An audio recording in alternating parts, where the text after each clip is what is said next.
La deuxième édition du Salon international des technologies de l'information et de la communication qui se tient à Tunis depuis le 18 avril 2017 voit des invités venus de partout et chacun est présent au CITIC avec un objectif bien calqué. Ce salon-là est important à plus d'un titre pour nous parce que tout simplement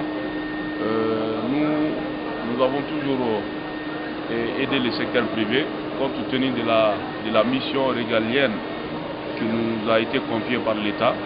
D'abord appui au secteur privé. Donc cette activité rentre carrément dans le cadre de l'appui au secteur privé. Donc c'est pour cette raison, quand nous avons été saisis par les organisateurs du salon, donc on n'a pas hésité vraiment à aller vers les opérateurs qui sont dans le secteur pour les demander vraiment de venir participer au salon.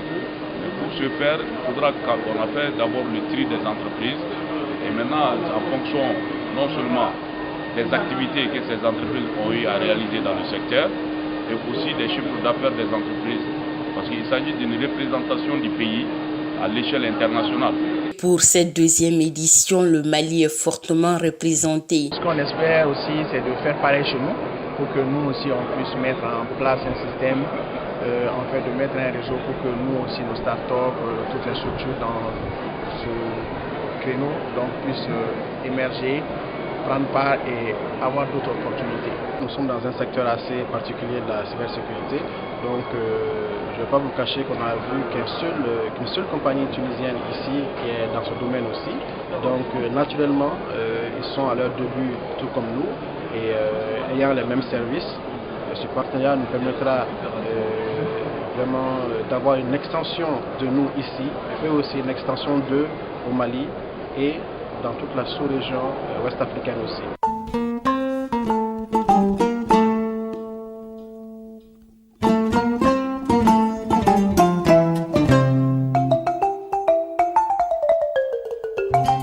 En plus d'être un espace d'échange, le Salon international des technologies de l'information et de la communication crée une bonne synergie entre les pays d'Afrique. Ça a été une opportunité de benchmark pour toutes nos entreprises par rapport aux pratiques qui se font dans les autres pays et voir qu'est-ce que nous pourrons faire au niveau du Mali dans le cadre de notre chantier de souveraineté numérique.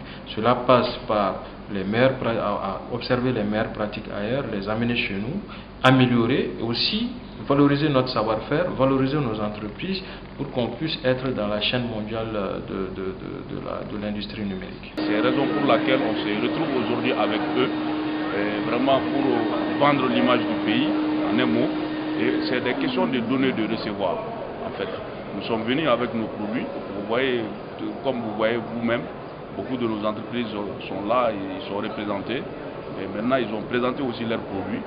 Et tout comme aussi, nous allons voir aussi ce que les Tunisiens ont comme produit pour faire des échanges de données. Donc en ce moment, on va voir toujours, parce que la technologie ne fait qu'évoluer. Après 3 jours d'échanges, de démonstrations de savoir-faire et de savoir-être des pays venus de partout de cette deuxième édition du Salon international des technologies de l'information et de la communication. Ce salon représente peut-être la solution de lieu d'échange entre nous Africains qui nous permettra, nous-mêmes, nous les Africains, d'avoir des partenariats solides, des partenariats succès dans un premier temps, et un deuxième temps de nous permettre aussi de faire des transferts de compétences et pour permettre au secteur dans lequel nous évoluons d'innover. Prescom était venu pour prendre part aussi de l'exposition du CITIC pour pouvoir avoir des partenaires et pour pouvoir connaître ce Prescom aussi. Aujourd'hui, c'est l'ère du numérique. Qu'on le veut ou pas, le digital est en train d'emporter le pas vraiment sur tous les aspects de la vie. Donc en ce moment, il faudra vraiment s'y intéresser. Et ce que j'exhorte surtout, c'est que vraiment j'encourage beaucoup le pouvoir public et le secteur privé vraiment à aller davantage dans ce secteur-là pour une bonne promotion et que vraiment pour qu'on ne reste pas un peu à la marge du reste du monde.